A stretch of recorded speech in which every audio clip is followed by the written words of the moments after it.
Once upon a time, there was a little girl who lived in a village near the forest. Whenever she went out, the little girl wore a Red Riding cloak, so everyone in the village called her Little Red Riding Hood. One morning, Little Red Riding Hood asked her mother if she could go to visit her grandmother, as it had been a while since they'd seen each other. "That's a good idea," her mother said. So they packed a nice basket for Little Red Riding Hood to take to her grandmother. When the basket was ready, the little girl put on her red cloak and kissed her mother goodbye.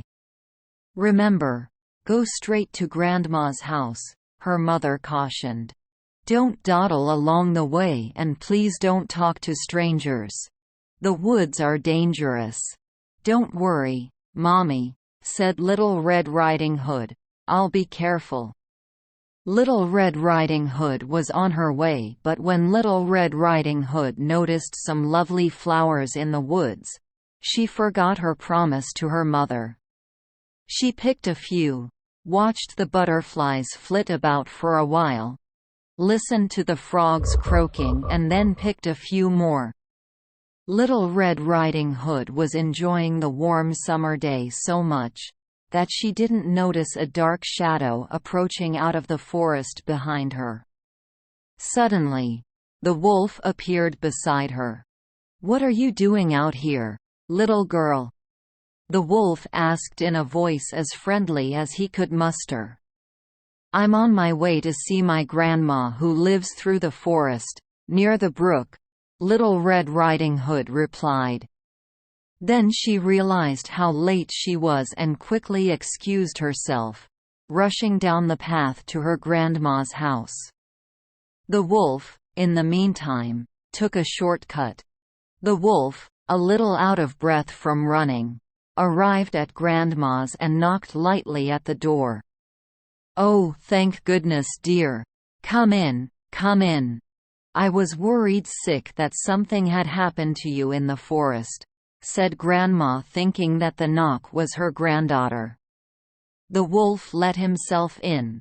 Poor Granny did not have time to say another word before the wolf gobbled her up. The wolf let out a satisfied burp, and then poked through Granny's wardrobe to find a nightgown that he liked. He added a frilly sleeping cap, and for good measure, dabbed some of Granny's perfume behind his pointy ears. A few minutes later, Red Riding Hood knocked on the door. The wolf jumped into bed and pulled the cover. "Who is it?" he called in a cackly voice. "It's me, Little Red Riding Hood." "Oh, how lovely! Do come in, my dear," croaked the wolf. When Little Red Riding Hood entered the little cottage, she could scarcely recognize her grandmother. "Grandmother, your voice sounds so odd. Is something the matter?" she asked. "Oh, I just have touch of a cold," squeaked the wolf, adding a cough at the end to prove the point. "But grandmother, what big ears you have," said Little Red Riding Hood as she edged closer to the bed. "The better to hear you with, my dear," replied the wolf. "But grandmother, what big eyes you have," said Little Red Riding Hood.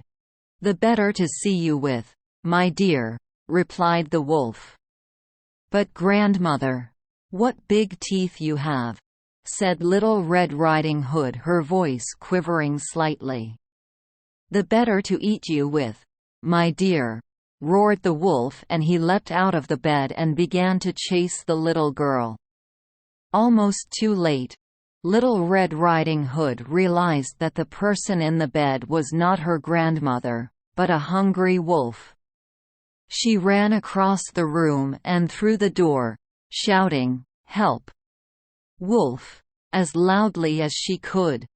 A woodsman who was chopping logs nearby heard her cry and ran towards the cottage as fast as he could.